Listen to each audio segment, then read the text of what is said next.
কথা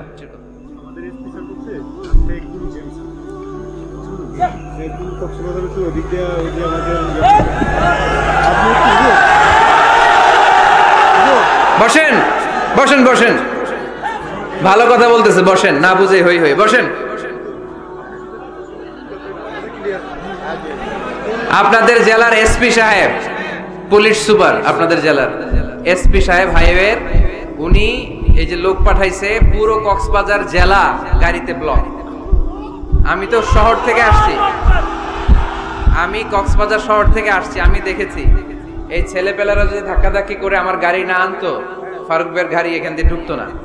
তো এসপি সাহেব আশঙ্কা করছে যে অনেক ঝামেলা হতে পারে, এজন্য যারা যত্রতত্র গাড়ি পার্কিং করেছেন তারা যেন গাড়িগুলোকে সরায় ফেলেন, এই ঘোষণাটা আসছে ওখান থেকে।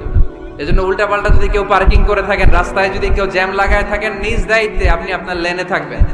ঘোষণাটি শেষ হলো। বসেন বসেন বসেন। কি হয়েছে ভাই, তোমাদের জায়গা নাই? প্রজেক্টর দেন নাই ডানে বায়ে? বড় একটা মাঠ আছে না, ওখানে প্রজেক্টর আছে, ওখানে যে বড় স্ক্রিনে আমাকে দেখা যাবে, ওখানে যাও, ওখানে আমি আছি, চলে যাও। ধাক্কাধাক্কি করো না, ধাক্কাধাক্কি করো না।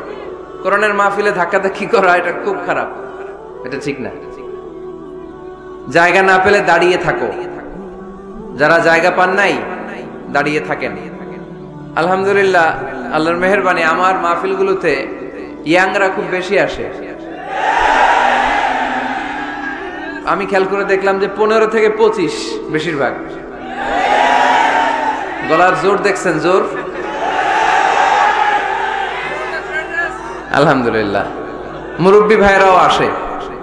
তো এই জন্য আমি ওই আপনির পরিবর্তে অনেক সময় তুমি বলি, আমি বলি যে বসো। তো কয়েকজন আমারে বললো, হুজুর আপনি যে বসো বলেন, অনেক মুরব্বী তো আছে এখানে, মুরব্বী। তো আমি মুরব্বীদের দিকে ইঙ্গিত করে যখন বলি তখন বলি যে বসেন। এখন বসেন বললে আবার লোকজন বলে বসেন বসেন, ভেজাল আছে না নাই? কয় দিকে খেয়াল করবো বলে? হুজুর যেদিকেই যায় ওদিকেই দোষ। হুজুর ইংরেজি পারে, এটাও দোষ। এই হুজুর ইংরেজি পারে না, এটাও দোষ। হুজুর খায় বেশি, এটা দোষ। এই হুজুর কিচ্ছু খাইতে পারে না, এটাও দোষ। হুজুর বিয়ে করে না, এটা তো মহা মুসিবত, এলাকার ইমাম তো বানানোই যাবে না, মহা দোষ। হুজুর অনেকদিন পরে বিয়ে করছে, এটাও দোষ। আছে না নাই? তো অন্যের দোষ যেন আমরা না খুঁজি। হাবিব সাল্লাল্লাহু আলাইহি ওয়াসাল্লাম সালাম ফেরানোর পরে পড়তেন আল্লাহু আকবার, এরপর পড়তেন আস্তাগফিরুল্লাহ আস্তাগফিরুল্লাহ আস্তাগফিরুল্লাহ।